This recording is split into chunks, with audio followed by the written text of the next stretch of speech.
നമസ്കാരം. ഫിൻഫോണിന്റെ എല്ലാ പ്രിയപ്പെട്ട പ്രേക്ഷകർക്കും മോർണിംഗ് ന്യൂസിലേക്ക് സ്വാഗതം. ഇന്ന് സെപ്റ്റംബർ 14 ഞായറാഴ്ചയാണ്. മലയാള മാസം ചിങ്ങം 29. ഇന്ന് ശ്രീകൃഷ്ണ ജയന്തി. സ്നേഹത്തിന്റെയും ധർമ്മത്തിന്റെയും സന്ദേശം ഉയർത്തി ഇന്ന് ശോഭായാത്രകൾ നടക്കും. പീലിത്തിരുമുടിയും ഓടക്കുഴലുമായി എഴുന്നേൽക്കുന്ന ഉണ്ണിക്കണ്ണന്മാർ വീഥികൾക്ക് അഴക് പകരും.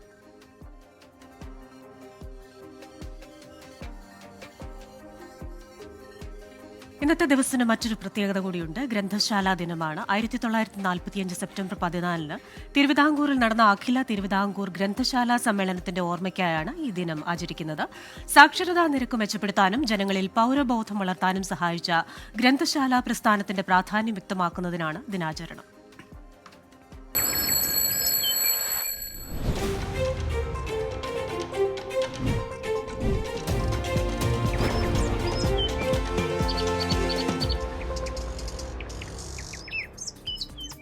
മോർണിംഗ് ന്യൂസിലേക്ക്. സംസ്ഥാനത്തെ രാഷ്ട്രീയ വിവാദ പെരുമഴയ്ക്കിടെ നിയമസഭാ സമ്മേളനം നാളെ ആരംഭിക്കും. പരസ്പരം ഏറ്റുമുട്ടാൻ ഭരണപക്ഷത്തിനും പ്രതിപക്ഷത്തിനും വിഷയങ്ങൾ അനവധിയാണ്. രാഹുൽ മാങ്കൂട്ടത്തിലാണ് ഭരണപക്ഷത്തിന്റെ പ്രധാന ആയുധം. പോലീസ് സ്റ്റേഷനുകളിലെ മർദ്ദനങ്ങൾ ഉയർത്തി പ്രതിപക്ഷം പ്രതിരോധം തീർക്കും. സാധാരണഗതിയിൽ നിയമസഭാ സമ്മേളനം തുടങ്ങുമ്പോൾ പ്രതിപക്ഷത്തിന്റെ കയ്യിലാണ് വിഷയങ്ങൾ കൂടുതലായി ഉണ്ടാവുക. ഇത്തവണ പക്ഷേ ചില മാറ്റങ്ങളുണ്ട്. ഇരുവിഭാഗത്തിനും തുല്യശേഷിയുള്ള ആയുധങ്ങൾ. രാഹുൽ മാങ്കൂട്ടത്തിൽ തന്നെയാണ് ഭരണപക്ഷത്തിന്റെ തുറുപ്പ്. രാഹുൽ എത്തിയാൽ ഇതുവരെ ഉയർന്ന സർവ്വ ആരോപണങ്ങളും എടുത്ത് സഭാരേഖകളിൽ എത്തിക്കാനാണ് CPIM തീരുമാനം. ഒരു പരിധി വിട്ട് രാഹുലിനെ കോൺഗ്രസ് പ്രതിരോധിക്കില്ല എന്ന ബോധ്യവും CPIMനുണ്ട്. പാർലമെന്ററി പാർട്ടിയിൽ നിന്ന് ഒഴിവാക്കിയ പശ്ചാത്തലത്തിൽ രാഹുൽ സഭയിലെത്തിയാൽ PV അൻവർ നേരത്തെയിരുന്ന പ്രത്യേക ബ്ലോക്കിലായിരിക്കും ഇരിപ്പിടം. രാഹുലിനെ കടന്നാക്രമിക്കാൻ CPIM തീരുമാനിച്ചാൽ കോൺഗ്രസ് അംഗങ്ങൾ പ്രതിരോധം തീർക്കാൻ സാധ്യത കുറവാണ്. M മുകേഷിനും AK ശശീന്ദ്രനുമെതിരായ ആരോപണങ്ങൾ ഉയർത്തി പാർട്ടിക്ക് UDF അംഗങ്ങൾ പ്രതിരോധം തീർത്തേക്കും. പോലീസ് അതിക്രമങ്ങളുമായി ബന്ധപ്പെട്ട ദൃശ്യങ്ങളാണ് ഭരണപക്ഷത്തിനെതിരെ പ്രതിപക്ഷത്തിന്റെ കയ്യിലുള്ള മറ്റൊരായുധം. ഇതുവരെ മൗനം തുടർന്ന മുഖ്യമന്ത്രി സഭയിൽ മറുപടി പറഞ്ഞേക്കും. അയ്യപ്പ സംഗമവും തൃശൂരിലെ ശബ്ദരേഖാ വിവാദവുമെല്ലാം സഭയിൽ ഉയർന്നുവരും.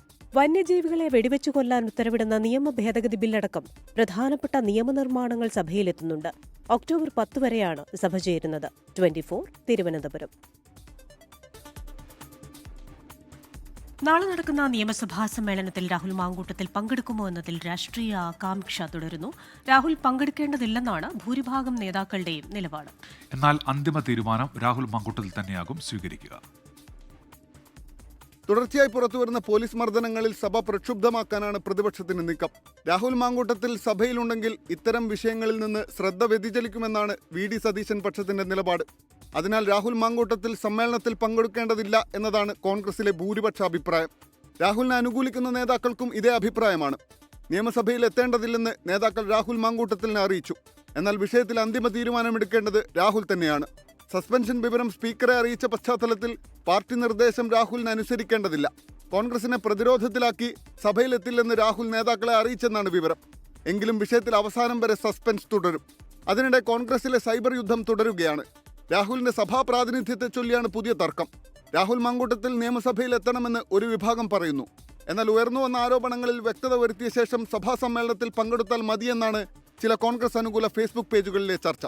24 തിരുവനന്തപുരം.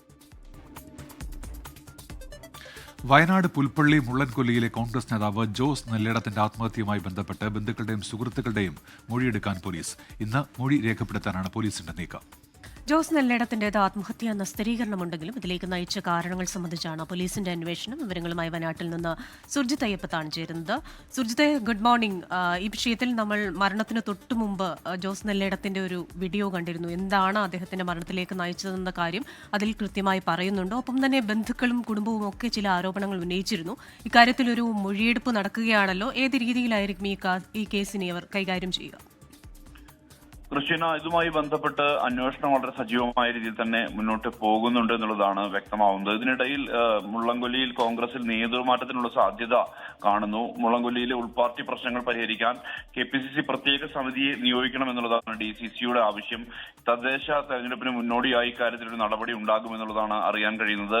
ഒപ്പം തന്നെ ഗ്രാമപഞ്ചായത്ത് സംഘം ഈ ജോസ് നെല്ലേടത്തിന്റെ ആത്മഹത്യയുമായി ബന്ധപ്പെട്ട് കൂടുതൽ പേരിൽ നിന്ന് ഇന്ന് പോലീസ് മൊഴിയെടുക്കും. ഇതിൽ കുടുംബാംഗങ്ങളും സഹപ്രവർത്തകരും ഉൾപ്പെടുമെന്നാണ് അറിയുന്നത്. പറയുന്നത്.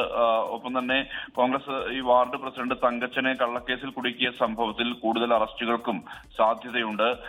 അതോടൊപ്പം തന്നെ ഈ വയനാട്ടിൽ 9 മാസം മുമ്പ് ജീവനൊടുക്കിയ ഈ കോൺഗ്രസ് മുൻ DCC ട്രഷറർ DCC ട്രഷറർ കൂടിയായ NM വിജയന്റെ കുടുംബത്തെ അവഗണിച്ചെന്ന പരാതി പാർട്ടിയെ വീണ്ടും വലിയ കുരുക്കിലാക്കിയ ഒരവസ്ഥയുണ്ട്. കടബാധ്യത തീർക്കാനുള്ള കരാറിൽ നിന്ന് പാർട്ടി പിന്മാറിയെന്ന വിഷയം ഉന്നയിച്ചതിന് പിന്നാലെ വിജയന്റെ മരുമകൾ പത്മജ ആത്മഹത്യക്ക് ശ്രമിച്ചിരുന്നു. 2.5 കോടി രൂപയുടെ ബാധ്യത തീർക്കുന്ന കരാറിന്റെ കാര്യത്തിൽ KPCC പ്രസിഡന്റ് സണ്ണി ജോസഫും TCC MLAയും വ്യത്യസ്ത അഭിപ്രായങ്ങളാണ് ഇപ്പോൾ നിലവിൽ ഉന്നയിച്ചിട്ടുള്ളത്. ഇത് വീണ്ടും സങ്കീർണമാക്കുകയാണ് കാര്യങ്ങൾ എന്നുള്ളതാണ് മനസ്സിലാക്കുന്നത്.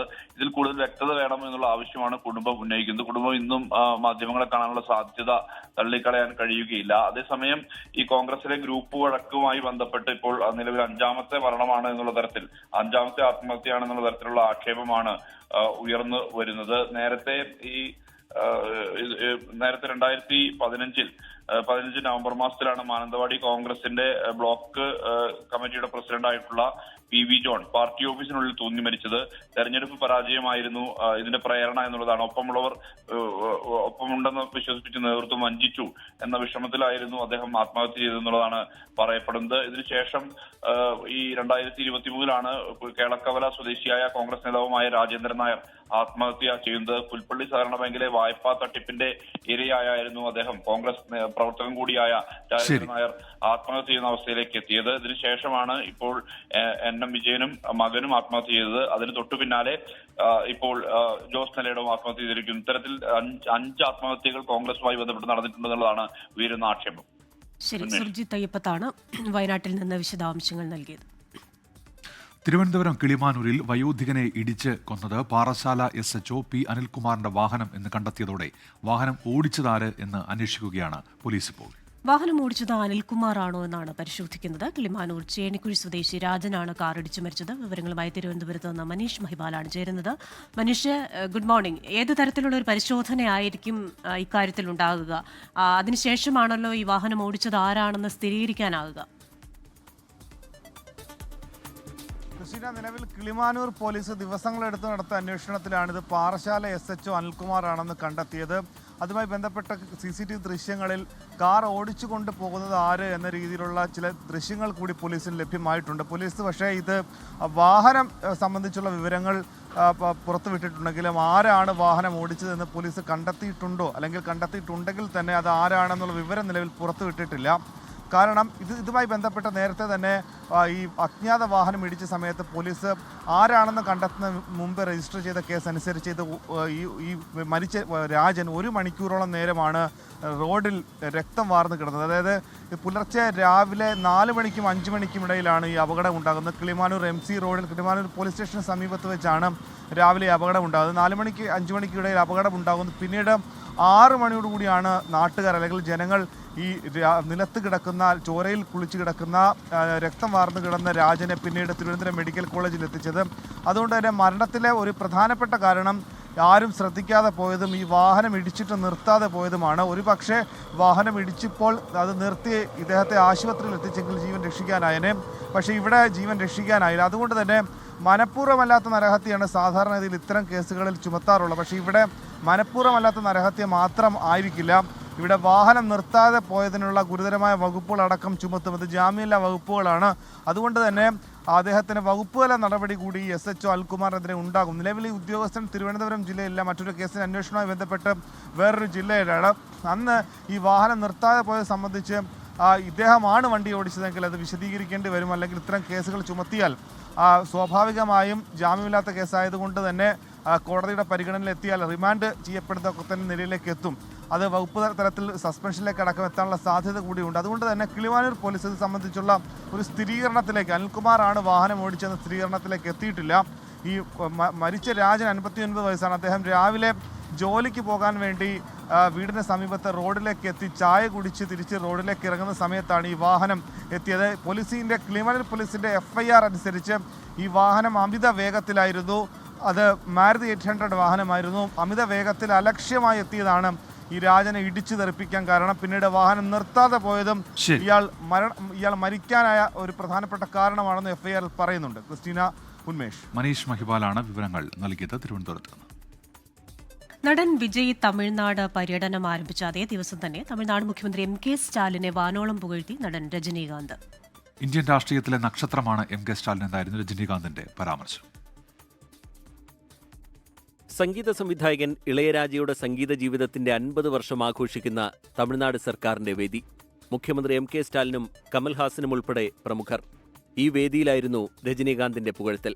പഴയതും പുതിയതുമായ എതിരാളികൾക്ക് വെല്ലുവിളിയായി എം കെ സ്റ്റാലിൻ ഇപ്പോഴും തുടരുകയാണ്. വരൂ 2026 കാണാമെന്ന് സ്റ്റാലിൻ ചിരിച്ചുകൊണ്ട് പറയുന്നു. തന്റെ എക്കാലത്തെയും പ്രിയ സുഹൃത്താണ് സ്റ്റാലിനെന്നും രജനീകാന്ത്. தமிழ்நாட்டு அரசியலில் இந்திய நாட்டு ஆளும் கட்சியினருக்கும் புதிய பழைய எதிர்கட்சியினர்களுக்கும் ஒரு சவாலாக இருந்து கொண்டு வாங்க 26ல பார்க்கலாம் அப்படின்னு தனக்கே அந்த புன்னகையுடன் செயல்பட்டு கொண்டிருக்கும் சிஎம் அவர்களுக்கு மதிப்புரிய என்னுடைய நண்பர் தமிழக முதலமைச்சர் மு.க. ஸ்டாலின் அவர்களுக்கு என்னுடைய முதற்கண். തമിഴക വെற்றிക്കഴകത്തിന്റെ തമിഴ്നാട് പര്യടനത്തിൽ സർക്കാരിനെതിരെ നടൻ വിജയ് ശക്തമായ വിമർശനം ഉന്നയിച്ചതിനു പിന്നാലെയാണ് സർക്കാർ പരിപാടിയിൽ രജനീകാന്തിന്റെ പരാമർശം. சில நல்ல காரியங்களை இந்த இடத்துல இருந்து தொடங்கினா நல்லதுன்ட்டு இந்த பெரியவங்கெல்லாம் சொல்லி நம்ம கேள்விப்பட்டிருப்போம் இல்லையா? அந்த மாதிரி திருச்சியில தொடங்கின எல்லாமே നേരിട്ടു കണ്ട ഏക അത്ഭുതമാണ് ഇളയരാജയെന്ന് രജനീകാന്ത്. ഇളയരാജ തന്റെ സഹോദരനെന്ന് കമൽഹാസനും പറഞ്ഞു. News desk 24. ഇന്ന് ശ്രീകൃഷ്ണ ജയന്തി. സംസ്ഥാനമെങ്ങും നടക്കുന്ന ശോഭായാത്രകളിൽ പീലിത്തിരുമുടിയും ഓടക്കുഴലുമായി പുഞ്ചിരി തൂക്കുന്ന ഉണ്ണിക്കണ്ണന്മാരുമെത്തും.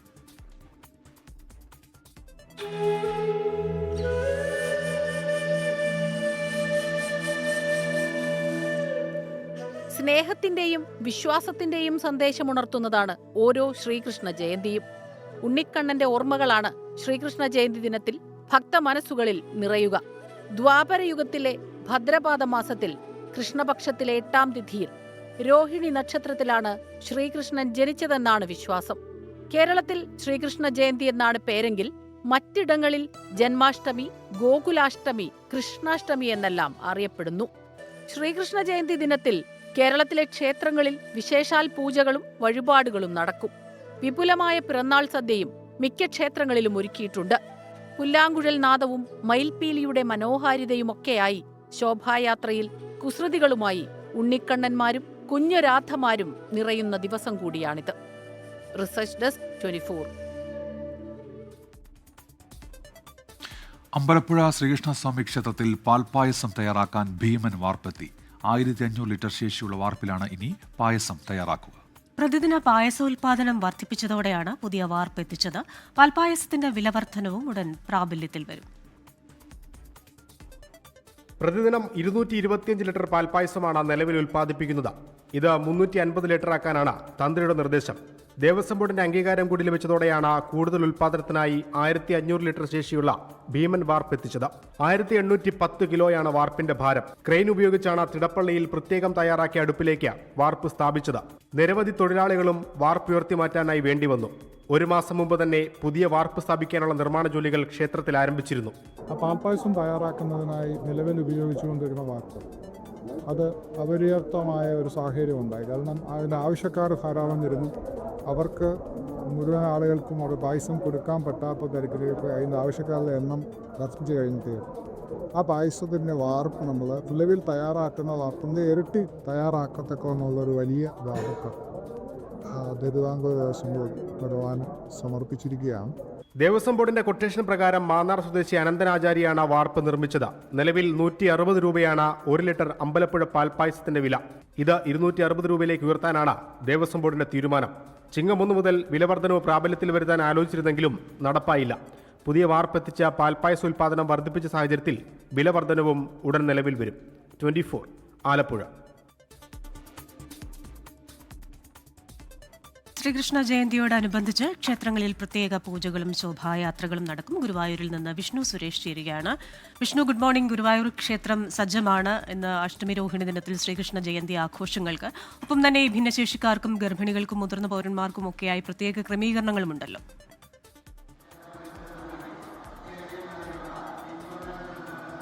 ക്രിസ്റ്റീന, ശ്രീകൃഷ്ണ ജയന്തി ആഘോഷിക്കാൻ ഗുരുവായൂർ ക്ഷേത്രം പൂർണ്ണ സജ്ജമായി കഴിഞ്ഞു. രാവിലെ തന്നെ വലിയ തിരക്ക് അനുഭവപ്പെടുന്നുണ്ട്. എല്ലാവർക്കും ഭഗവാനെ കണ്ട് തൊഴുത് തിരിച്ചു പോകുന്നതിന് വേണ്ടിയുള്ള എല്ലാ ക്രമീകരണങ്ങളും ഒരുക്കിയിട്ടുണ്ടെന്നാണ് ദേവസ്വം ബോർഡ് വ്യക്തമാക്കുന്നത്. ഇന്ന് ഞായറാഴ്ച കൂടിയാണ്, അതുകൊണ്ട് ഒരു പ്രത്യേക തിരക്കിനുള്ള സാധ്യതയുണ്ട്. ഒപ്പം 200ഓളം വിവാഹങ്ങളും ഇന്ന് ഗുരുവായൂർ നടയിൽ ക്രമീകരിച്ചിട്ടുണ്ട്. അതുകൊണ്ട് ആർക്കും ബുദ്ധിമുട്ടുണ്ടാകാത്ത രീതിയിൽ എല്ലാവർക്കും ഒരുപോലെ തൊഴുതു മടങ്ങാൻ വേണ്ടിയുള്ള സൗകര്യങ്ങളാണ് ഒരുക്കിയിട്ടുള്ളത്. ഇന്ന് ഈ ശ്രീകൃഷ്ണ ജയന്തിയോടനുബന്ധിച്ച് പ്രത്യേക പൂജകളൊക്കെ ഗുരുവായൂർ ക്ഷേത്രത്തിലുണ്ട്. ഒപ്പം പിറന്നാൾ സദ്യയുമുണ്ട്. ഏകദേശം 40,000 പേർക്കാണ് പിറന്നാൾ സദ്യ നൽകുക. രാജ്യത്തിൻ്റെ വിവിധ ഭാഗങ്ങളിൽ നിന്നുള്ള ഭക്തർ ഇതിനോടകം തന്നെ ഗുരുവായൂരിലേക്ക് എത്തി തുടങ്ങിയിട്ടുണ്ട്. പ്രത്യേക ക്രമീകരിക്കുന്നതിന് വേണ്ടി വലിയ ക്യൂ ക്രമീകരിക്കുന്നതിന് വേണ്ടി വലിയ പോലീസ് സന്നാഹവും ഇവിടെയുണ്ട്. ഒപ്പം ഒരു 9 മണിയോടുകൂടി തന്നെ മമ്മിയൂരിൽ നിന്ന് ഈ ശോഭായാത്ര ആരംഭിക്കും. അതിനുശേഷം അവർ ഇങ്ങോട്ടേക്ക് 12 മണിയോടുകൂടിയായിരിക്കും ഗുരുവായൂർ ക്ഷേത്രസന്നിധിയിൽ എത്തുക. അത് ഈ ഗുരുവായൂർ ശ്രീകൃഷ്ണ ജയന്തിയുമായി ബന്ധപ്പെട്ട് എല്ലാ കാലത്തും പാലിച്ചു പോരുന്ന ഒരു ആചാരത്തിൻ്റെ ഭാഗം കൂടിയാണ്. ചെറിയ കുട്ടിക്കണ്ണന്മാരും ഗോപികമാരും ഒക്കെ വരുന്ന വഴിയിൽ ഈ കെട്ടിയിട്ടിരിക്കുന്ന ഉറി അടിച്ച് പൊട്ടിച്ച് അത് ആചാരപൂർവ്വം ഈ ഗുരുവായൂർ നടയിലേക്ക് എത്തുന്നതാണ് നമ്മൾ കാണാറുള്ളത്. അതിന് ഇത്തവണയും മാറ്റമുണ്ടാകില്ല. ഇത്തവണ ഒരു വലിയ തിരക്ക്, കഴിഞ്ഞ തവണത്തേക്കാൾ ഒരു വലിയ തിരക്ക് പ്രതീക്ഷിക്കുന്നുണ്ട്. അതിപ്പോൾ രാവിലെ തന്നെ ആ തിരക്ക് അനുഭവപ്പെടുകയും ചെയ്യുന്നുണ്ട്. എന്നാലും എല്ലാവർക്കും കൃത്യമായി തന്നെ തൊഴുവാൻ വേണ്ടിയുള്ള സൗകര്യങ്ങൾ ദേവസ്വം ബോർഡ് ഒരുക്കിയിട്ടുണ്ട്. പ്രത്യേകിച്ച് ഈ ഭിന്നശേഷിക്കാർക്കും മറ്റ് ബുദ്ധിമുട്ട് നേരിടുന്ന ആളുകൾക്കുമൊക്കെ കൂടുതൽ പരിഗണന നൽകിക്കൊണ്ട് ആണ് ഇത്തവണത്തെ ക്രമീകരണങ്ങൾ ഒരുക്കിയിരിക്കുന്നത്. ക്രിസ്റ്റീന. വിഷ്ണു സുരേഷാണ് ഗുരുവായൂരിൽ നിന്ന് വിശദാംശങ്ങൾ നൽകിയത്. കൊച്ചിയിൽ ലിസി ആശുപത്രിയിൽ ഹൃദയം മാറ്റിവെക്കൽ ശസ്ത്രക്രിയയ്ക്ക് വിധേയമാക്കിയ 13-കാരിയുടെ ആരോഗ്യനില തൃപ്തികരം. കുട്ടിയെ ഇന്ന് വെന്റിലേറ്ററിൽ നിന്ന് മാറ്റും. കൊച്ചിയിൽ നിന്ന് വിവരങ്ങളുമായി ചേരുന്നത് സൂര്യശ്രീയാണ്. സൂര്യ, ഗുഡ് മോർണിംഗ്. എന്തായാലും വളരെ ആശ്വാസകരമായ വാർത്തയാണല്ലോ വരുന്നത്, അല്ലേ?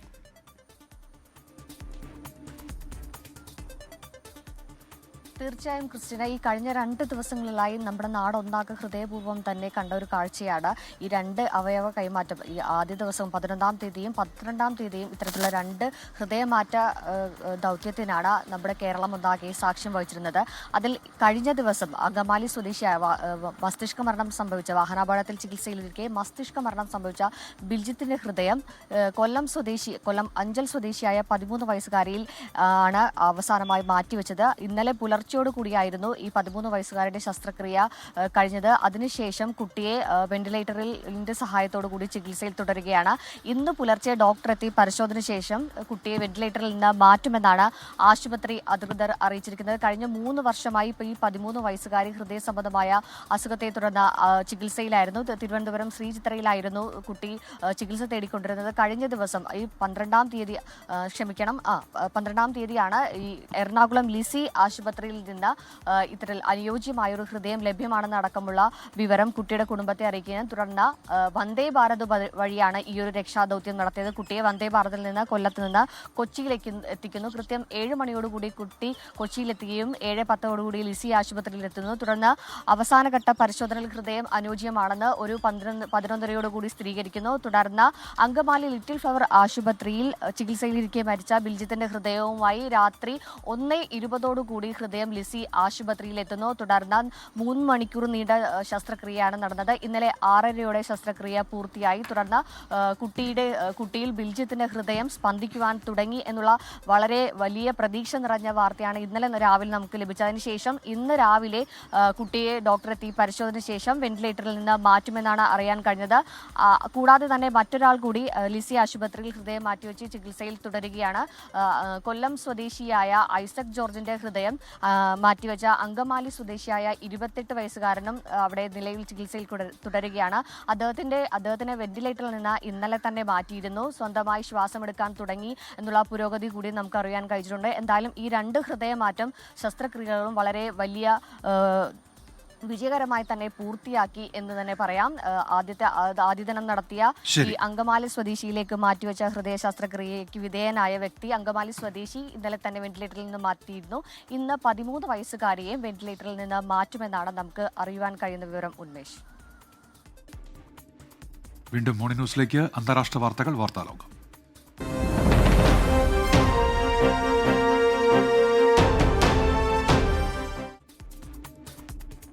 ഖത്തർ ഖത്തറിന്റെ തലസ്ഥാനമായ ദോഹയിൽ അറബ് ഇസ്ലാമിക് രാഷ്ട്രങ്ങളുടെ ഉച്ചകോടി ഇന്നും നാളെയും. ഹമാസ് നേതാക്കളെ ലക്ഷ്യമിട്ട് ഇസ്രയേൽ നടത്തിയ ആക്രമണത്തിന്റെ പശ്ചാത്തലത്തിലാണ് അടിയന്തര അറബ് ഉച്ചകോടി. അറബ് ലീഗ് നേതാക്കളും ഇസ്ലാമിക് സഹകരണ സംഘടനാ നേതാക്കളും ഉച്ചകോടിയിൽ പങ്കെടുക്കും. 2 ദിവസങ്ങളിലായി നടക്കുന്ന ഉച്ചകോടിയിൽ അറബ് ലീഗ് നേതാക്കളും ഇസ്ലാമിക് സഹകരണ സംഘടനാ നേതാക്കളും പങ്കെടുക്കും. ഖത്തറിലുണ്ടായ ഇസ്രായേൽ ആക്രമണത്തെക്കുറിച്ചുള്ള കരട് പ്രമേയം ഉച്ചകോടി ചർച്ച ചെയ്യുമെന്ന് പ്രധാനമന്ത്രിയുടെ ഉപദേഷ്ടാവും ഖത്തർ വിദേശകാര്യ മന്ത്രാലയ വക്താവുമായ മജീദ് ബിൻ മുഹമ്മദ് അൽ അൻസാരി പറഞ്ഞു.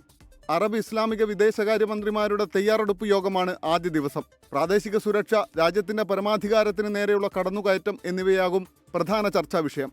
Qatar, Saudi Arabia, UAE, Kuwait, Bahrain, Oman തുടങ്ങിയ രാജ്യങ്ങൾ നിർണായക ഉച്ചകോടിയിൽ പങ്കെടുക്കുമെന്ന് ഉറപ്പു നൽകിയിട്ടുണ്ട്.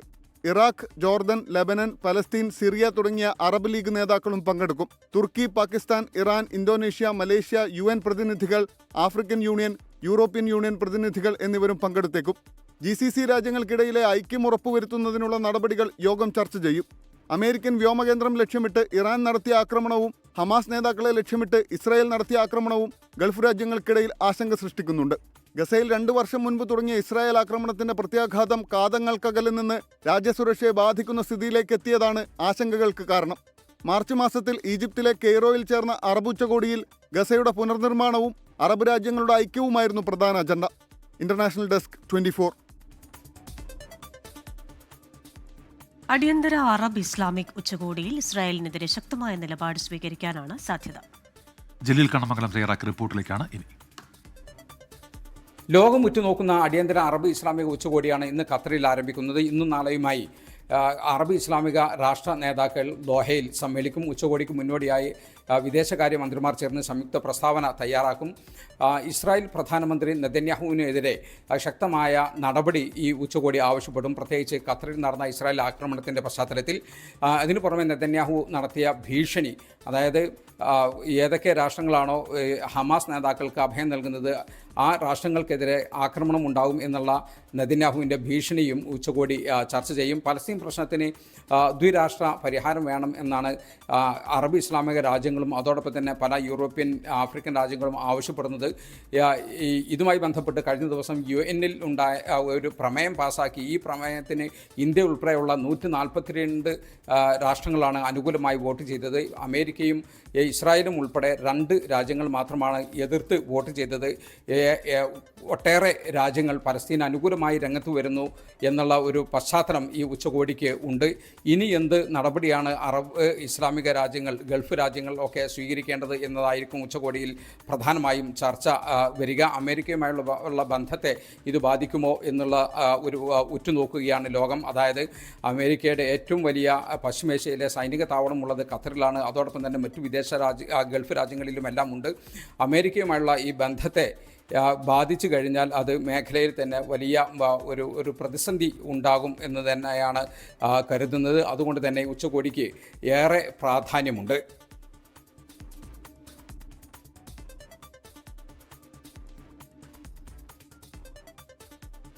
ഗസ നഗരത്തിലേക്ക് ഇസ്രായേൽ ആക്രമണം വ്യാപിപ്പിക്കുകയാണ്. ഗസയിലെ നേർക്കാഴ്ചകൾ 24 പ്രൈം ടൈമിൽ ഗസയിലെ നാസർ ആശുപത്രിയിൽ നിന്ന് മലയാളിയായ ഡോക്ടർ SS സന്തോഷ് കുമാർ പങ്കുവച്ചു. ചോര വാർന്നെത്തുന്ന രോഗികളെ കിടത്താൻ കിടക്ക പോലുമില്ലാതെ ബുദ്ധിമുട്ടുന്നതിന്റെ വിവരങ്ങളാണ് ഡോക്ടർ സന്തോഷ് കുമാർ 24-ലൂടെ പറഞ്ഞത്. ഗസയിലെ അൽമവാസിയിലെ ഫീൽഡ് ഹോസ്പിറ്റലായ നാസർ ആശുപത്രിയിലാണ് സന്തോഷ് കുമാർ ഇപ്പോൾ പ്രവർത്തിക്കുന്നത്. നിലവിൽ അവശേഷിക്കുന്ന ഏക വലിയ സർക്കാർ ആശുപത്രിയാണിത്.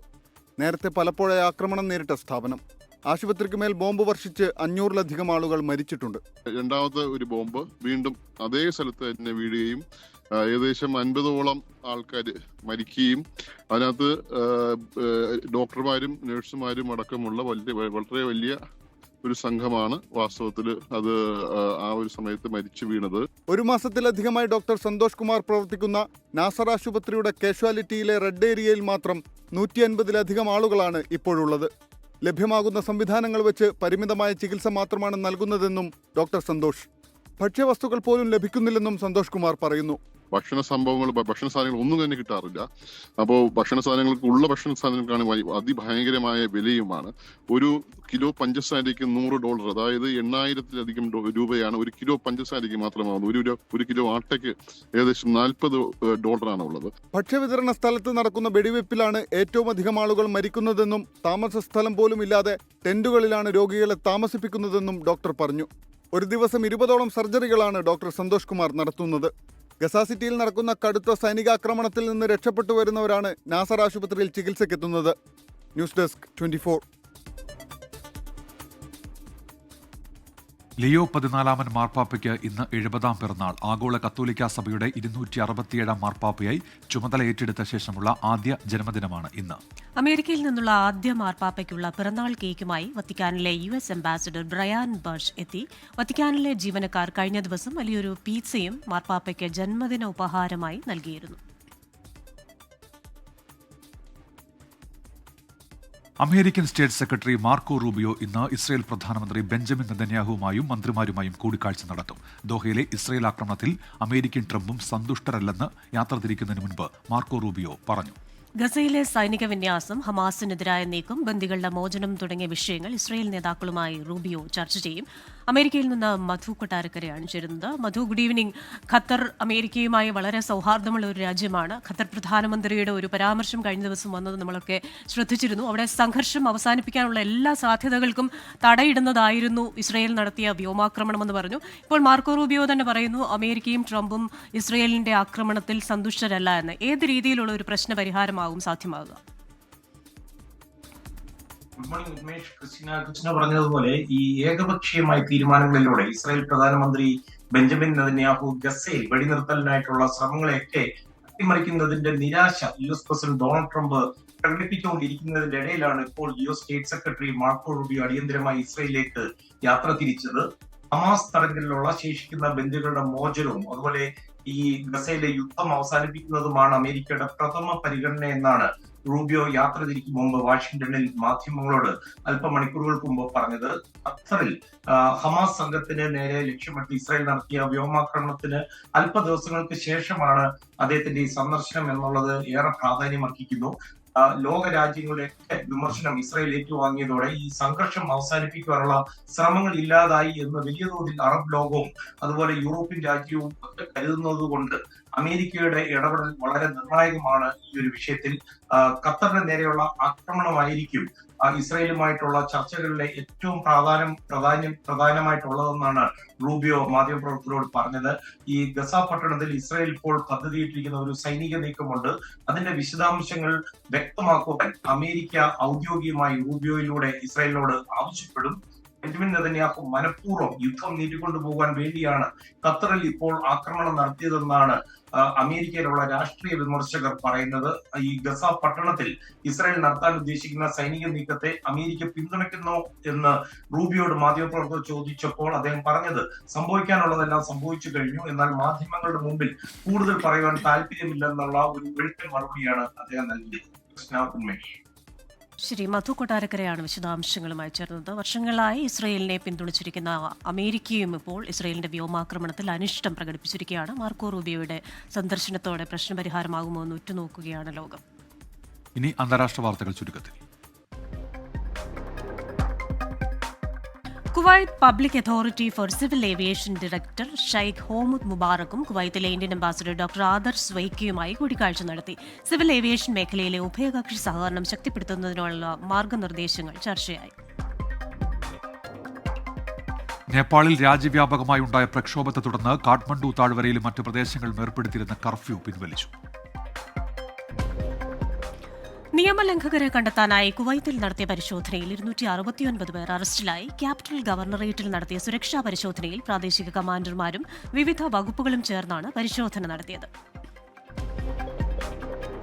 ലണ്ടനിൽ തീവ്ര വലതുപക്ഷ ആക്ടിവിസ്റ്റ് ടോമി റോബിൻസൺ സംഘടിപ്പിച്ച യുണൈറ്റ് ദ കിങ്ഡം റാലിയിൽ 1,50,000 വരെ പേർ പങ്കെടുത്തു. കുപ്പികളും മറ്റ് പ്രൊജക്ടൈലുകളും എറിഞ്ഞതിനെ തുടർന്ന് ചില ഗ്രൂപ്പുകളും ഉദ്യോഗസ്ഥരും തമ്മിൽ സംഘർഷമുണ്ടായി.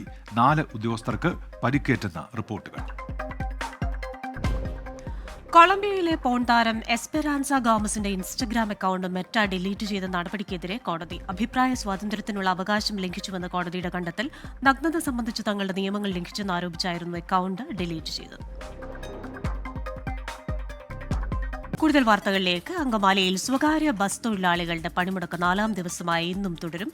തൊഴിലാളികളുമായി ജില്ലാ ലേബർ ഓഫീസർ നടത്തിയ ചർച്ച പരാജയപ്പെട്ടതോടെയാണ് അനിശ്ചിതകാല സമരം തുടരുന്നത്. സൂര്യശ്രീയാണ് ഇപ്പോൾ കൊച്ചിയിൽ നിന്ന് വാർത്തയുടെ വിശദാംശങ്ങൾ വച്ചിരുന്നത്. സൂര്യശ്രീ, ഈ ഇതുവരെ തർക്കപരിഹാരമായില്ലേ സൂര്യശ്രീ?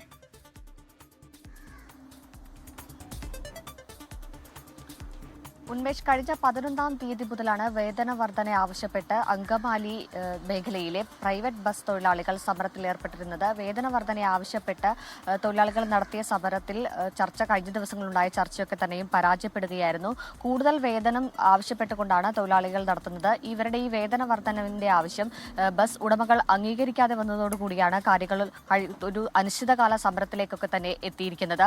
600-ലധികം തുക കൂട്ടണമെന്ന ആവശ്യവുമാണ് ബസ് തൊഴിലാളികൾ മുന്നോട്ട് വയ്ക്കുന്നത്. എന്നാൽ ഇവരുടെ ഈ ആവശ്യം അംഗീകരിക്കാനാവില്ല എന്ന നിലപാടിലാണ് ബസ് ഉടമകൾ ഉള്ളത്. കാരണം കഴിഞ്ഞ കുറേ നാളുകളായി വിദ്യാർത്ഥികളുടെ യാത്രാ നിരക്ക് വർദ്ധിപ്പിച്ചിട്ടില്ല. ഒപ്പം തന്നെ ഈ അങ്കമാലി, കാലടി, മഞ്ഞപ്ര ഏരിയയിലെ ഗതാഗത തടസ്സം, ഇതൊക്കെ കൊണ്ട് തന്നെ വലിയ രീതിയിൽ ബസ്സുകളുടെ യാത്ര ഇതൊക്കെ തന്നെയും വലിയ രീതിയിൽ തടസ്സങ്ങളാണ്. അതുകൊണ്ട് ലാഭമുണ്ടാകാത്ത സ്ഥിതിക്ക് ഇത്തരത്തിൽ ഈ തൊഴിലാളികൾ ആവശ്യപ്പെടുന്ന ഭീമമായൊരു വർധന അത് അനുകൂലിക്കാനാവില്ല എന്ന നിലപാടിലാണ് ഈ തൊഴിലാളികളുള്ളതും. എന്നാൽ കഴിഞ്ഞ 13 കൊല്ലത്തോളമായി വലിയ രീതിയിലുള്ള വേതന വർധനവൊന്നും ആവശ്യപ്പെട്ടില്ല എന്ന നിലപാടിലാണ് തൊഴിലാളികളുള്ളത്.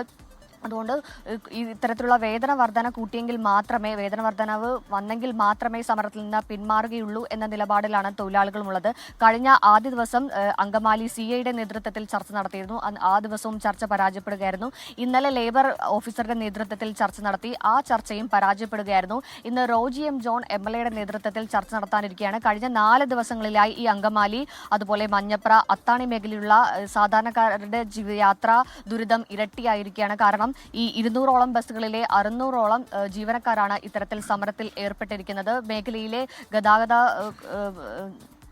തടസ്സം ഉണ്ടാകുന്ന ഒരു സ്ഥിതിയാണ് വരുന്നത്. സാധാരണ ജനങ്ങൾക്ക് യാത്രാ ദുരിതം വലിയ രീതിയിൽ ഉണ്ടാകുന്ന ഒരു അവസ്ഥയുണ്ടാകുന്നു. വലിയ രീതിയിൽ യാത്ര എവിടേക്ക് പോകണം, മീൻസ് ഏത് രീതിയിൽ പ്രൈവറ്റ് ബസ്സുകളൊന്നും ഇല്ലാത്തത് കൊണ്ട് തന്നെ KSRTC ബസ്സുകൾ എല്ലായിടങ്ങളിലേക്കും സർവീസ് എത്തുന്നില്ല എന്നുള്ളതും ഈ യാത്രക്കാരൊക്കെ തന്നെ പറയുന്നുണ്ട്. അതുകൊണ്ട് തന്നെ ഈ ഒരു അനിശ്ചിതകാല സമരം ഇനിയും മുന്നോട്ട് പോവുകയാണെങ്കിൽ ഈ മേഖലയിലെ അങ്കമാലി, മഞ്ഞപ്ര, അതുപോലെ തന്നെ അത്താണി മേഖലയിലെ ആളുകൾ വലിയ രീതിയിലുള്ള ഒരു യാത്രാ ദുരിതത്തിലേക്ക് കൂടുതൽ പോകേണ്ടി വരും എന്നു തന്നെയാണ് കഴിഞ്ഞ ദിവസവും അവിടെ എത്തിയ ആളുകളൊക്കെ പറഞ്ഞത്. ആദ്യ ദിവസം പകുതിയോളം ജീവനക്കാർ മാത്രമാണ് സമരത്തിലുണ്ടായിരുന്നത്. പക്ഷേ ഈ സമരത്തെ അനുകൂലിക്കാത്ത ബസ്സുകളെ ഈ സമരാനുകൂലികൾ വലിയ രീതിയിൽ ആക്രമണത്തിന് വിധേയമാക്കിയതിനെ തുടർന്നാണ് 2ാം ദിവസത്തിൽ പൂർണ്ണമായും ബസ് സമരം എന്നുള്ള നിലപാടിലേക്ക് പോയത്. ആദ്യ ദിവസങ്ങളിൽ യാത്രക്കാരെ ബസ്സിൽ നിന്ന് ഇറക്കി വിടുകയും ബസ്സുകൾ തകർക്കുന്ന ഒരു സ്ഥിതിയും ഒക്കെ എത്തിയിരുന്നു. തുടർന്ന് 2ാം ദിവസം അങ്കമാലിയിലും അത്താണിയിലും ഒക്കെ യാത്രാ തടസ്സം ഉണ്ട്. മറുവശത്ത് ജില്ലാ ലേബർ ഓഫീസറുമായി നടത്തിയ ചർച്ച പരാജയപ്പെട്ടു. അതുകൊണ്ട് തന്നെ സമരം മുന്നോട്ട് കൊണ്ടുപോകാനുള്ള തീരുമാനത്തിലാണ് ബസ് തൊഴിലാളികൾ. വിവരങ്ങൾ നൽകുകയായിരുന്നു സുരേഷ്. അമീബിക് മസ്തിഷ്ക ജ്വരം ബാധിച്ച് തിരുവനന്തപുരത്ത് നിലവിൽ ചികിത്സയിലുള്ളത് 9 പേരാണ്. പൂവാർ സ്വദേശിയായ +2 വിദ്യാർത്ഥിക്ക് ഇന്നലെ രോഗം സ്ഥിരീകരിച്ചിരുന്നു. ഇയാൾക്കൊപ്പം സ്വിമ്മിംഗ് പൂളിൽ കുളിച്ച മറ്റു 3 പേർക്ക് രോഗലക്ഷണങ്ങളില്ല. മനീഷ് മഹിപാലാണ് തിരുവനന്തപുരത്ത് നിന്ന് വീണ്ടും ചേരുന്നത്. Manish, good morning again. ഇപ്പോൾ ഇക്കാര്യത്തിൽ ഈ സ്വിമ്മിംഗ് പൂളിൽ കുളിച്ചതാണോ ഇത്തരത്തിൽ രോഗബാധ ഉണ്ടാകാൻ കാരണം എന്നൊരു സംശയമുണ്ടല്ലോ. പൂൾ അടച്ചിട്ടിരിക്കുകയാണെന്നാണ് മനസ്സിലാക്കുന്നത്. ഒപ്പം തന്നെ ഈ രോഗബാധിതനായ വ്യക്തിയുടെ വിവരങ്ങൾ എങ്ങനെയാണ്? കൂടുതൽ സ്ഥിരീകരണങ്ങൾ എപ്പോഴാണ് വരുന്നത്? ക്രിസ്റ്റീന, കഴിഞ്ഞ ഓഗസ്റ്റ് മാസം 16-ാം തീയതിയാണ് പൂവാർ സ്വദേശിയായ +2 വിദ്യാർത്ഥി മറ്റ് 3 പേർക്കൊപ്പം ആക്കുളം ടൂറിസ്റ്റ് വില്ലേജിലെ സ്വിമ്മിംഗ് പൂളിൽ കുളിക്കാനെത്തിയത്. ഈ കുളിച്ച ശേഷം അടുത്ത ദിവസം മുതൽ കടുത്ത പനിയും ഒപ്പം തന്നെ തലവേദനയും ഉണ്ടായി. അങ്ങനെ തിരുവനന്തപുരം തലസ്ഥാനത്തെ പ്രധാനപ്പെട്ട 2 സ്വകാര്യ ആശുപത്രികളെത്തി. ആദ്യ ഒരു സ്വകാര്യ ആശുപത്രിയിലെത്തി. അവിടെ ചികിത്സ നടത്തിയിട്ടും തലവേദനയും പനിയും കുറയുന്നില്ല. 2ാമത് ഒരു സ്വകാര്യ ആശുപത്രിയിലെത്തി. അങ്ങനെ ചില സംശയങ്ങളെ തുടർന്നാണ് തിരുവനന്തപുരം മെഡിക്കൽ കോളേജിലേക്ക് മാറ്റിയത്. അങ്ങനെ തിരുവനന്തപുരം മെഡിക്കൽ കോളേജിൽ നടത്തിയ പരിശോധനയിൽ ആണ് കഴിഞ്ഞ ദിവസം ഈ വിദ്യാർത്ഥിക്ക് +2 വിദ്യാർത്ഥിക്ക് അമീബിക് മസ്തിഷ്ക ജ്വരമാണെന്ന് സ്ഥിരീകരിക്കുന്നത്. പക്ഷേ ഇയാൾക്കൊപ്പം ഉണ്ടായിരുന്ന മറ്റ് 3 പേർക്ക് അമീബിക് മസ്തിഷ്ക ജ്വരത്തിൻ്റെ ലക്ഷണങ്ങളോ മറ്റു കാര്യങ്ങളോ ഇല്ല എന്നാണ് നിലവിൽ കണ്ടെത്തിയിട്ടുള്ളത്. ഇതുമായി ബന്ധപ്പെട്ട ഈ സ്വിമ്മിംഗ് പൂളിലെ ജലം നിലവിൽ അതിൽ അമീബയുടെ സാന്നിധ്യമുണ്ടോ എന്നറിയാൻ വേണ്ടി ഈ വെള്ളം പരിശോധനയ്ക്ക് വേണ്ടി അയച്ചിട്ടുണ്ട്. അതുകൊണ്ട് പരിശോധനാ ഫലം വന്ന ശേഷം മാത്രമേ ഈ ആക്കുളത്തെ സ്വിമ്മിംഗ് പൂൾ തുറക്കുകയുള്ളൂ. അതുവരെ ഇന്നലെ ആണ് ആരോഗ്യ വിഭാഗം ഉദ്യോഗസ്ഥരെത്തിയ സ്വിമ്മിംഗ് പൂൾ പൂട്ടിയത്. സംസ്ഥാനത്താകെ നിലവിൽ 66 പേർ ചികിത്സയിൽ ഉണ്ട് എന്നാണ് ഏറ്റവും ഒടുവിലായി ആരോഗ്യവകുപ്പ് അറിയിക്കുന്ന വിവരം. ഒപ്പം തന്നെ 17 പേർ മരിച്ചു എന്ന വിവരം കൂടി പുറത്തു വരുന്നുണ്ട്. ഈ മാസം ഇതുവരെ 17 പേർക്ക് രോഗം സ്ഥിരീകരിക്കുകയും 7 പേർ മരിക്കുകയും ചെയ്തിട്ടുണ്ട്. ആദ്യം 2 പേർ മരിച്ചു എന്ന കണക്കുകളായിരുന്നു പുറത്തുവിട്ടതെങ്കിൽ പിന്നീടാണ് ഇത് സംബന്ധിച്ചുള്ള മുഴുവൻ കണക്കുകളും സർക്കാർ പുറത്തുവിട്ടത്. നിലവിൽ ഇതുമായി ബന്ധപ്പെട്ട ആശങ്ക പലയിടത്തും ഉണ്ട്. കാരണം ഇത്തരത്തിൽ കുളത്തിൽ കുളിക്കുമ്പോഴും ഒപ്പം തന്നെ പൈപ്പ് വെള്ളത്തിലൊക്കെ അടക്കം കുളിക്കുമ്പോഴും അമീബിക് വസ്തുചുരുക്കം ഉണ്ടാകുന്നുണ്ട് എന്ന തരത്തിലുള്ള റിപ്പോർട്ടുകൾ പുറത്തു വന്ന പശ്ചാത്തലത്തിലാണ് ഇത്തരത്തിൽ ആശങ്ക ജനങ്ങൾക്കിടയിലുള്ളത്. ക്രിസ്റ്റീന. മനീഷ് മഹിബാലാണ് തിരുവനന്തപുരത്ത് നിന്ന് വിവരങ്ങൾ നൽകിയത്. വയനാട് ലക്കിടിയിൽ എക്സൈസ് നടത്തിയ വാഹന പരിശോധനയിൽ MDMAയുമായി യുവാവും യുവതിയും അറസ്റ്റിൽ. കോഴിക്കോട് അരീക്കോട് സ്വദേശി ഷാരൂഖ് ഷഹിൽ, ചാലക്കുടി സ്വദേശി ഷബീന ഷംസുദ്ദീൻ എന്നിവരാണ് പിടിയിലായത്. സുജിത്ത് അയ്യപ്പത്തുണ്ട് ഇപ്പോൾ വയനാട്ടിൽ നിന്ന് വിവരങ്ങളുമായി. സുജിത്ത്, വിവരങ്ങൾ എന്തൊക്കെയാണ്? Unmesh, Christina, Kalpetta range party ഒപ്പം തന്നെ സർക്കിൾ പാർട്ടി ഒപ്പം എക്സൈസിന്റെ ഇന്റലിജൻസ് വിഭാഗം എന്നിവർ സംയുക്ത പരിശോധനയാണ് നടന്നത്. വാഹന പരിശോധനയായിരുന്നു ഇത്. ഈ വാഹന പരിശോധനയിൽ നിന്നാണ് കോഴിക്കോട് നിന്നും കൽപ്പറ്റ ഭാഗത്തേക്ക് കാറിൽ വരികയായിരുന്ന MDMA പിടികൂടിയിരിക്കുന്നത്. കോഴിക്കോട് അരീക്കോട് സ്വദേശിയായിട്ടുള്ള ഷാരൂഖ് ഷഹിൽ, ചാലക്കുടി കുരുവിളശ്ശേരി സ്വദേശിയായിട്ടുള്ള ഷബീന ഷംസുദ്ദീൻ എന്നിവരാണ് പിടിയിലായത്. ഇവരിൽ നിന്ന് 4.41 ഗ്രാം MDMA ആണ് പിടികൂടിയിരിക്കുന്നത്. ഈ MDMA കടത്തിക്കൊണ്ട് പോകാൻ ഉപയോഗിച്ച കാറും കസ്റ്റഡിയിലെടുത്തിട്ടുണ്ട്. Excise circle inspector Sharafuddin, excise inspector Jishnu എന്നിവരുടെ നേതൃത്വത്തിലായിരുന്നു പരിശോധന നടന്നത്. വിവരങ്ങൾ നൽകിയത്.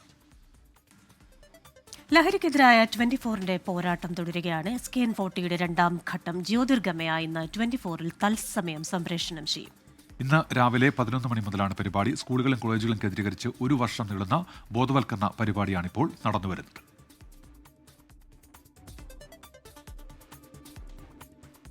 ഇനി ചില അറിയിപ്പുകളാണ്.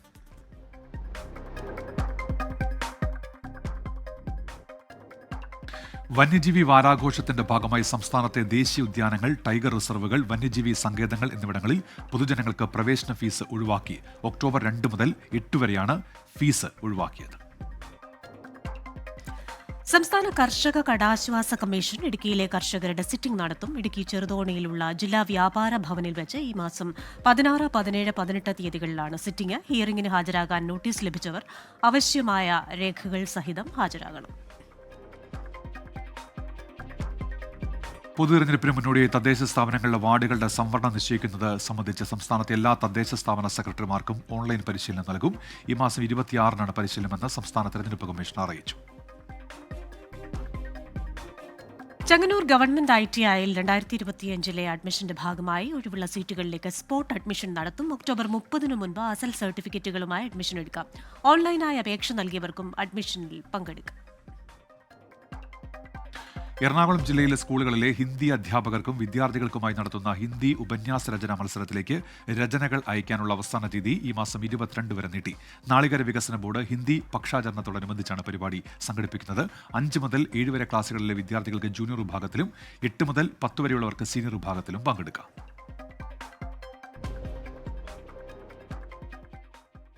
ഏഷ്യാകപ്പിൽ തീവാറും പോരാട്ടം.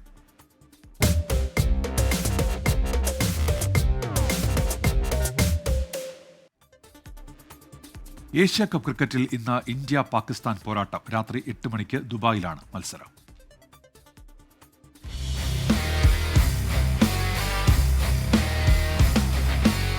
ലോക ക്രിക്കറ്റിലെ എൽ ക്ലാസിക്കോ, കളിയും കാര്യവും കലങ്ങിമറിഞ്ഞ ഇന്ത്യ പാകിസ്ഥാൻ ക്ലാസിക് പോരാട്ടത്തിന്റെ പുതിയൊരു പതിപ്പിന് ദുബായ് ഇന്റർനാഷണൽ സ്റ്റേഡിയത്തിൽ ഇന്ന് കളമൊരുങ്ങും.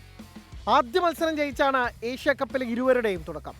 ആതിഥേയരായ UAE വെറും 57 റൺസിന് എറിഞ്ഞിട്ട് 9 വിക്കറ്റിന്റെ തകർപ്പൻ ജയം നേടി ടീം ഇന്ത്യ. ഒമാനെതിരെ പാകിസ്ഥാന്റെ ജയം 93 റൺസിന്. ലോക ചാമ്പ്യന്മാരും ഏഷ്യൻ ചാമ്പ്യന്മാരുമായ ടീം ഇന്ത്യ കണക്കിലും കരുത്തിലുമെല്ലാം പാകിസ്ഥാനെതിരെ ബഹുദൂരം മുന്നിൽ. യുവാവേശവും പരിചയസമ്പത്തും ഒരുപോലെ കണ്ണുചേർന്ന ബാറ്റിംഗ് നിരയും ജസ്പ്രീത് ബുംറ എന്ന തീപ്പൊരി പേസറും വൈഡ് വെറൈറ്റി ഓഫ് സ്പിന്നേഴ്സുമെല്ലാം ഇന്ത്യക്ക് മാത്രം സ്വന്തം. ക്യാപ്റ്റൻ സൽമാൻ അലി ആഗയും മുഹമ്മദ് ഹാരിസും നയിക്കുന്ന ബാറ്റിംഗ് നിരയിലും ഷഹീൻ ഷാഫ്രീദി, ഹാരിസ് റൌഫ് പേസ് ജോഡിയിലുമാണ് പാകിസ്ഥാന്റെ പ്രതീക്ഷകൾ. കുട്ടി ക്രിക്കറ്റിലെ നേർക്കുനേർ കണക്കുകളിൽ മൃഗീയാധിപത്യമുണ്ട് ഇന്ത്യക്ക്. 13 മത്സരങ്ങളിൽ 10ലും ജയം. പഹൽഗാം ഭീകരാക്രമണത്തിന്റെ പശ്ചാത്തലത്തിൽ ബോയ്ക്കോട്ട് ആഹ്വാനങ്ങൾക്കിടയിലാണ് മത്സരം. എത്രയൊക്കെ വെറുമൊരു മത്സരമെന്ന് പറഞ്ഞാലും ഇരു ടീമിനെ സംബന്ധിച്ചിടത്തോളവും ഇത് വൈകാരികവും അഭിമാന പോരാട്ടവും. Sports desk 24. Pooja knockout cricket ടൂർണമെന്റിന് ഇന്ന് തുടക്കമാകും. തൃപ്പൂണിത്തുറ പാലസ് ഓവൽ ഗ്രൗണ്ടിൽ പുതിയ ചരിത്രത്തിലേക്കാണ് ഈ വർഷം പൂജ ക്രിക്കറ്റ് കടക്കുന്നത്. 1951 ആരംഭിച്ച ടൂർണമെന്റ് 75ാം വർഷവും തുടരുകയാണ്.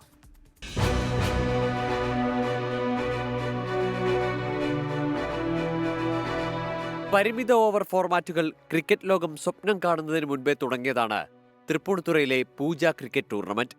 1951 പാലസ് ഓവൽ ഗ്രൗണ്ടിൽ KV കേളപ്പൻ തമ്പുരാനാണ് ടൂർണമെന്റിന് തുടക്കമിട്ടത്. ഇന്നത് ലോക ക്രിക്കറ്റിൽ തന്നെ അടയാളപ്പെടുത്തിയ ടൂർണമെന്റായി മാറി. ക്ലബിനെ സംബന്ധിച്ചിടത്തോളം ഇത് 75th പൂജ ലൈറ്റ്സിൽ ചെയ്യാൻ പറ്റുന്നത്, അതും DMX ഗ്രൗണ്ടായിട്ട് കേരളത്തിൽ വന്നേക്കുന്ന ഫസ്റ്റ് സ്റ്റേഡിയമാണ്. അതിനുള്ളൊരു ചാരിതാർത്ഥ്യം ഞങ്ങൾക്ക് ക്ലബ് മെമ്പേഴ്സായ ഞങ്ങൾക്കും എക്സിക്യൂട്ടീവ് കമ്മിറ്റിക്കും ഉണ്ട്. ഈ വർഷം 26 ടീമുകളാണ് ടൂർണമെന്റിൽ ഭാഗമാകുന്നത്. 8 ടീമുകൾ കേരളത്തിന് പുറത്തു നിന്നാണ്. മുൻ ഇന്ത്യൻ താരം സയ്യിദ് കിർമാനിയാണ് ടൂർണമെന്റ് ഉദ്ഘാടനം ചെയ്യുന്നത്. 24ഓളം ഫോർമർ രഞ്ജി ട്രോഫി പ്ലെയേഴ്സ് ആ ഇനോഗ്രേഷന് ശേഷം ഇവിടെ കളിക്കും. അതും ഒരു ഹൈലൈറ്റാണ്. ഇതുവരെ അങ്ങനെ ഉണ്ടായിട്ടില്ല. അന്ന് ആ മാച്ച് മാത്രമേ ഉള്ളൂ. 15th മുതലാണ് നോർമൽ മാച്ചുകൾ സ്റ്റാർട്ട് ചെയ്തത്. 2ാം റൗണ്ട് മുതൽ ഫ്ലഡ് ലൈറ്റിലാണ് മത്സരങ്ങൾ. ഈ മത്സരങ്ങളിൽ പിങ്ക് ബോളായിരിക്കും ഉപയോഗിക്കുക. ഇവിടെ കളിച്ച് വളർന്ന ഒരാളായത് കാരണം പിന്നെ ലാസ്റ്റ് 5 ഇയേഴ്സായിട്ട് ഇത് സ്പോൺസർ ചെയ്യാനുള്ള ഒരു എന്താ പറയുക അവസരവും ഒരു ഭാഗ്യമായിട്ടാണ് കരുതുന്നത്. പിന്നെ നമുക്ക് എല്ലാവർക്കും പഴയ കളിച്ചിരുന്ന എല്ലാ ഫൗണ്ടർ മെമ്പേഴ്സ് മുതൽ ഇപ്പോൾ കളിക്കുന്ന പിള്ളേർ വരെ എല്ലാം നമ്മൾ കണക്ട് ചെയ്യാൻ ഉള്ള ഒരു അവസരമാണ്. ടൂർണമെന്റ് ഉദ്ഘാടനത്തിന് ഉയർത്താനുള്ള പതാക കേളപ്പൻ തമ്പുരാന്റെ മക്കൾ ഭാരവാഹികൾക്ക് കൈമാറി. അടുത്ത മാസം 18-നാണ് ഫൈനൽ. നാവിയോയാണ് ടൂർണമെന്റിന്റെ ഔദ്യോഗിക സ്പോൺസർ. മുൻ രഞ്ജി താരങ്ങൾ പങ്കെടുക്കുന്ന പ്രദർശന മത്സരവും ടൂർണമെന്റിന്റെ ഭാഗമായി ഒരുക്കിയിട്ടുണ്ട്. 24 കൊച്ചി.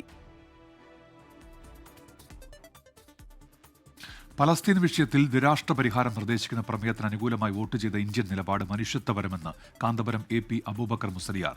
കോഴിക്കോട് നടന്ന അന്താരാഷ്ട്ര മിലാദ് സമ്മേളനത്തിൽ പങ്കെടുക്കുകയായിരുന്നു കാന്തപുരം. പശ്ചിമേഷ്യയിലെ യുദ്ധവ്യാപന നടപടി നീതീകരിക്കാനാകാത്തതെന്നും കാന്തപുരം പറഞ്ഞു. യുദ്ധക്കെടുതിയിൽ സർവവും നഷ്ടപ്പെട്ട ജനതയ്ക്കൊപ്പം നിൽക്കാൻ ലോകമാകെ മുന്നോട്ട് വരേണ്ടതുണ്ടെന്ന് കാന്തപുരം AP അബൂബക്കർ മുസ്ലിയാർ. ഗസയ്ക്ക് പുറമെ ഖത്തർ, യമൻ, ലബനാൻ ഉൾപ്പെടെയുള്ള പശ്ചിമേഷ്യൻ രാജ്യങ്ങളിൽ അശാന്തി പടർത്തുന്ന ഇസ്രയേൽ നടപടി നീതീകരിക്കാനാവില്ല. ആയിരങ്ങളും പതിനായിരങ്ങളും കൊല്ലപ്പെടുന്ന പ്രശ്നത്തിന് പരിഹാരം കാണണം. അത് ഫലസ്തീൻ സ്വന്തമായി പ്രഖ്യാപിക്കപ്പെടണം എന്ന ഉച്ചകോടിയുടെ അഭിപ്രായത്തെ നമ്മുടെ ഇന്ത്യ ഗവൺമെൻറ് അംഗീകരിച്ചു എന്നത് നമുക്ക് അത് വലിയൊരു സന്തോഷമാണ്. നബിദിനാഘോഷങ്ങളുടെ ഭാഗമായി മർക്കസിന്റെ നേതൃത്വത്തിൽ കോഴിക്കോട് നടന്ന അന്താരാഷ്ട്ര മീലാദ് സമ്മേളനത്തിൽ മുഖ്യപ്രഭാഷണം നടത്തുകയായിരുന്നു കാന്തപുരം AP അബൂബക്കർ മുസ്ലിയാർ. പ്രശസ്ത അറബ് ഗായക സംഘമായ അൽഹുബ് ട്രൂപ്പിന്റെ ഗ്രാൻഡ് മൗലീദ് സമ്മേളനത്തെ അപൂർവ അനുഭവമാക്കി. 1500 കലാപ്രതിഭകൾ അണിനിരന്ന മെഗാദഫ് ഘോഷയാത്രയോടെയാണ് സമ്മേളന ചടങ്ങുകൾക്ക് തുടക്കമായത്. Markaz director general C. Muhammad Faizi അധ്യക്ഷത വഹിച്ചു. വിവിധ രാഷ്ട്രങ്ങളിലെ പണ്ഡിതരും സാമൂഹിക സാംസ്കാരിക നായകരും നയതന്ത്ര പ്രതിനിധികളും സമസ്ത കേരള ജമിയത്തുൽ ഉലമ നേതാക്കളും സമ്മേളനത്തിൽ പങ്കെടുത്തു. 24 കോഴിക്കോട്. മോർണിംഗ് ന്യൂസിലേക്ക് തിരികെ. ഏഷ്യ കപ്പ് ക്രിക്കറ്റിലെ ഇന്ത്യ പാകിസ്ഥാൻ മത്സരത്തിന് എതിരെ ഇന്ന് ശിവസേന ഉദ്ധവ് വിഭാഗത്തിന്റെ നേതൃത്വത്തിൽ പ്രതിഷേധം. പ്രധാനമന്ത്രിക്ക് പാർട്ടിയുടെ വനിതാ വിഭാഗം സിന്ദൂരം അയച്ചാണ് പ്രതിഷേധിക്കുന്നത്. രക്തവും വെള്ളവും ഒരുമിച്ചൊഴുകില്ലെന്ന് ചെങ്കോട്ടയിൽ പ്രഖ്യാപിച്ച പ്രധാനമന്ത്രി രക്തവും ക്രിക്കറ്റും എങ്ങനെ ഒരുമിച്ച് പോകുന്നുവെന്ന് രാജ്യത്തോട് പറയണമെന്ന് പാർട്ടി അധ്യക്ഷൻ ഉദ്ധവ് താക്കറെ ആവശ്യപ്പെട്ടു.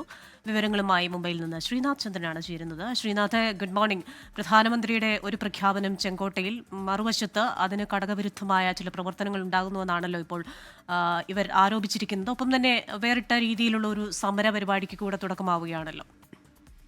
തീർച്ചയായും ചരിത്രത്തിൽ തന്നെ ഇന്ത്യ പാകിസ്ഥാൻ മത്സരങ്ങൾക്കെതിരെ പലപ്പോഴും കാര്യമായി രംഗത്ത് വന്നിട്ടുള്ള പാർട്ടിയാണ് ശിവസേന. അതിപ്പോൾ പുലർന്ന് ശിവസേന ഉദ്ധവ് വിഭാഗം ആയി മാറി നിൽക്കുമ്പോഴും അവർ അതേ നിലപാട് ആവർത്തിക്കുകയാണ്. മുൻപ് വാങ്കഡെ സ്റ്റേഡിയത്തിന്റെ പിച്ച് കുത്തിപ്പൊളിച്ചും ഫിറോസ് ഷാ കോട്ല സ്റ്റേഡിയത്തിലെ പിച്ച് നശിപ്പിച്ചും ഒക്കെ തന്നെ അവർക്ക് ആ തരത്തിലൊരു ചരിത്രമുണ്ട്. ഇപ്പോൾ പഹൽഗാം സംഭവത്തിന്റെ പശ്ചാത്തലത്തിൽ ഇന്ത്യ ഏഷ്യ കപ്പ് മത്സരത്തിൽ പാകിസ്ഥാനെതിരെ കളിക്കുന്നത് അനുവദിക്കാൻ ഒരു തരത്തിലും കഴിയില്ല എന്നുള്ള നിലപാട് ആവർത്തിക്കുകയാണ് പാർട്ടി. മാത്രമല്ല, ഒരു പ്രതിഷേധ പരിപാടി പ്രത്യക്ഷമായി തന്നെ അവർ പദ്ധതി ഇടുകയും ചെയ്തിട്ടുണ്ട്. എന്റെ സിന്ദൂരം എന്റെ രാജ്യം എന്ന പേരിലാണ് ഒരു പ്രതിഷേധ പരിപാടി വനിതാ വിഭാഗത്തിന്റെ ഭാഗത്ത് നിന്ന് ഇപ്പോൾ ഉണ്ടാവുക. അവർ പ്രധാനമന്ത്രിക്ക് സിന്ദൂരം അയച്ചുകൊണ്ടാണ് ആ പ്രതിഷേധ പരിപാടി നടത്തുകയും ചെയ്യുക.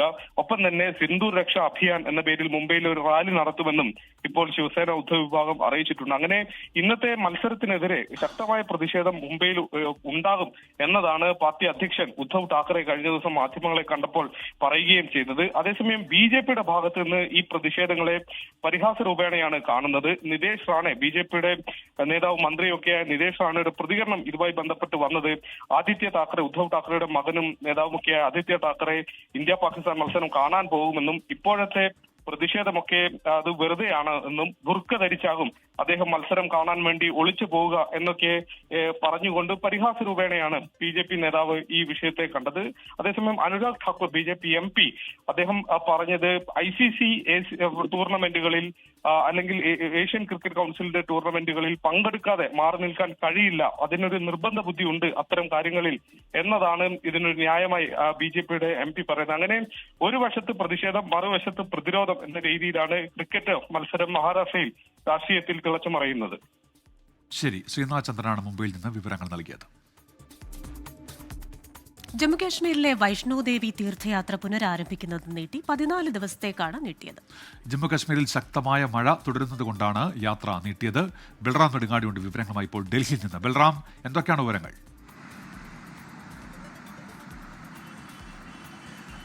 Good morning Unmesh, Christina.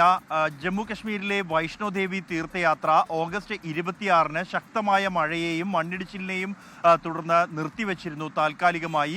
നിരവധി തീർത്ഥാടകർ ഈ ജമ്മു കശ്മീരിലുണ്ടായ പ്രളയത്തിൽ അപകടത്തിൽപ്പെട്ട ഒരു പശ്ചാത്തലം കൂടി കണക്കിലെടുത്തുകൊണ്ടാണ് അത്തരത്തിൽ ഒരു തീരുമാനം എടുത്തത്. എന്നാൽ കാലാവസ്ഥ മെച്ചപ്പെടുകയും ഈ ക്ഷേത്രത്തിലേക്കുള്ള വഴിയുടെ പുനർനിർമ്മാണം പൂർത്തിയാകുകയും ചെയ്ത പശ്ചാത്തലത്തിൽ ഇന്നു മുതൽ തീർത്ഥയാത്ര പുനരാരംഭിക്കാനുള്ള ഒരു തീരുമാനം എടുത്തിരുന്നു. കഴിഞ്ഞ ദിവസം അത് പ്രഖ്യാപിക്കുകയും മറ്റൊരുക്കങ്ങൾ പൂർത്തിയാക്കുകയും ചെയ്തിരുന്നു. എന്നാൽ ഇന്നലെ രാത്രി മുതൽ ശക്തമായ മഴ വീണ്ടും ഈ പ്രദേശത്ത് ആരംഭിച്ചിട്ടുണ്ട്.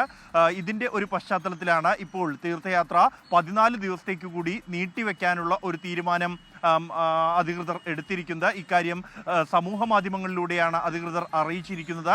അതുകൊണ്ട് തന്നെ തീർത്ഥയാത്രയ്ക്കായി ഒരുങ്ങിയവർ അവർ ശ്രദ്ധ പുലർത്തണമെന്നും 14 ദിവസത്തേക്ക് കൂടി തീർത്ഥയാത്ര ഉണ്ടാകില്ല എന്നുമാണ് അറിയിച്ചിരിക്കുന്നത്.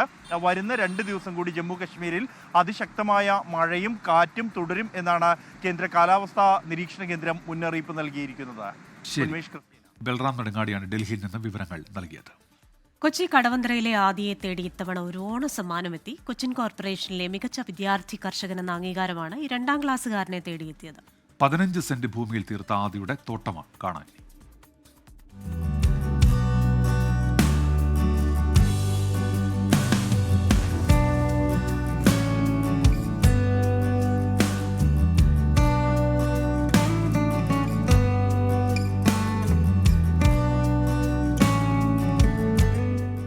ഇത് ആദി എന്ന 2ാം ക്ലാസ്സുകാരന്റെ തോട്ടമാണ്. കൃഷി കുട്ടിക്കളിയായി മാത്രം കാണാത്ത ആദി നെയ്തെടുത്ത ഹരിതസ്വർഗം. കൊച്ചിൻ കോർപ്പറേഷനിലെ ഈ വർഷത്തെ മികച്ച വിദ്യാർത്ഥി കർഷകൻ എന്ന പട്ടമാണ് ഈ തോട്ടത്തിലൂടെ ഓണസമ്മാനമായി ആദിയെ തേടിയെത്തിയത്. ഒരു ഫാം തുടങ്ങണമെന്ന ബിസിനസ്സുകാരനായ അച്ഛൻ രാജേഷിന്റെ ആഗ്രഹമാണ് മകൻ ഏറ്റെടുത്തു കഴിഞ്ഞത്. മണ്ണ് കിളയ്ക്കാനും കുഴിയെടുക്കാനും തൈ നടാനുമൊക്കെ മുന്നിൽ നിന്ന അവനാണ് ഇന്നതിന്റെ നടത്തിപ്പുകാരൻ.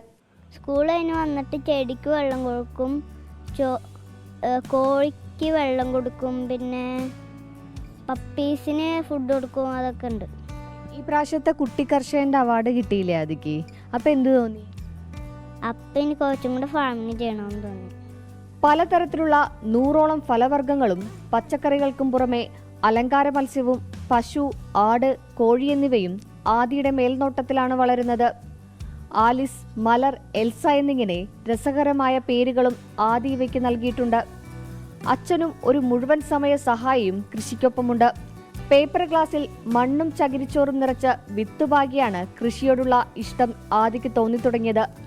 ആദിക്ക് ഇന്ന് സ്കൂളിൽ നിന്ന് വന്നാൽ നേരെ ഫാമിലേക്കാണ് ആദ്യ യാത്ര. പേപ്പർ ഗ്ലാസ്സിൽ ഇങ്ങനെ മണ്ണ് നിറച്ചിട്ട് ഓരോ വിത്ത് പാകി അങ്ങനെയാണ് ഇവർ ചെയ്തുകൊണ്ടിരുന്നത്. അപ്പോൾ അതൊക്കെ ചെയ്യാനെല്ലാം ആദിക്ക് ഭയങ്കര ഇൻട്രസ്റ്റ് ആയിരുന്നു. പിന്നെ പേപ്പറിൽ ഓരോ ചെടികളും പേരുകളൊക്കെ കറക്റ്റായിട്ട് ഇങ്ങനെ എഴുതി അതിനൊക്കെയായിരുന്നു ആദ്യയുടെ ഒരു ഇൻട്രസ്റ്റ് നമുക്ക് തോന്നിയത്. അപ്പോൾ പിന്നെ നമ്മളുടെ ഭാഗത്തുനിന്ന് നമ്മൾ എല്ലാ സപ്പോർട്ടും ചെയ്തു കൊടുത്തു.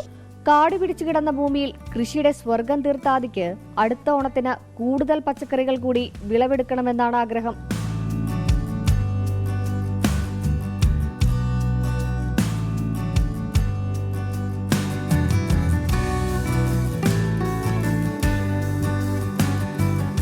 പച്ചക്കറികളും പൂച്ചെടികളും ആടും പശുവും കോഴിയുമെല്ലാം നിറഞ്ഞ വളരെ മനോഹരമായൊരു തോട്ടമാണ് കൊച്ചിയുടെ ഹൃദയഭാഗത്ത് 2ാം ക്ലാസ്സുകാരനായ ആദി ഒരുക്കിയിരിക്കുന്നത്. ആദിക്ക് കൃഷിയൊരു കുട്ടിക്കളിയല്ല. ആദിയുടെ ഏദൻ തോട്ടത്തിൽ നിന്നും അതീഷിനൊപ്പം സൂര്യശ്രീ, 24 കൊച്ചി. വയനാട് മുള്ളൻകൊല്ലിയിൽ കോൺഗ്രസ് നേതൃമാറ്റത്തിന് സാധ്യത. മുള്ളൻകൊല്ലിയിലെ ഉൾപാർട്ടി പ്രശ്നങ്ങൾ പരിഹരിക്കാൻ KPCC പ്രത്യേക സമിതിയെ നിയോഗിക്കണമെന്ന് DCC ആവശ്യപ്പെട്ടു. തദ്ദേശ തെരഞ്ഞെടുപ്പിന് മുന്നോടിയായി ഇക്കാര്യത്തിൽ നടപടിയുണ്ടാകും. വിവരങ്ങളുമായി സുർജിത്ത് അയ്യപ്പത്താണ് ചേരുന്നത്. വീണ്ടും സുർജിത്ത്, ഗുഡ് മോർണിംഗ് അഗെയിൻ. നിരവധി ഉൾപാർട്ടി പ്രശ്നങ്ങൾ അവിടെ ഉണ്ട് എന്ന കാര്യം ചർച്ചയാകുന്നുണ്ട്. ഇത് പലരും ചർച്ചയാക്കുന്നുമുണ്ട്. ഈ സാഹചര്യത്തിൽ ഏത് തരത്തിലുള്ള ഒരു നടപടിയാണ് പാർട്ടിയുടെ ഭാഗത്തു നിന്നുണ്ടാകാൻ പോകുന്നത്?